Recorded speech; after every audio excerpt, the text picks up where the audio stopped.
my people, good day. Working on a 2008 Bentley Continental GT. Had a problem with the left front strut. When I park the car overnight, when I come back in the morning, it dunk on him nose. You know, so nobody not too light that a Bentley, you know, think for nice. So we're just attaching the upper control arm to the new strut now, and then putting it back up under the car. You need 3 hands here, so one at the bottom, one for brace yourself, and one for catch the bolts at the top, because them always tricky and drop down in the hole. Don't forget to hook up the ear lines, because you know, and drop it down and pick it back up again, because you forget. See me nice, like ear jack that make the job nice. Watch the man. Upper bolt there, tighten that up too as well for the control arm.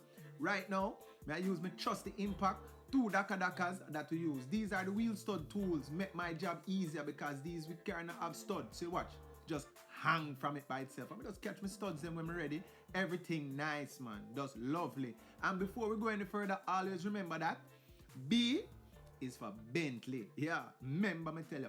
Put it in my youth, wipe it off nicely for me there, please. Lower it down because right now the best part. Test drive. Road.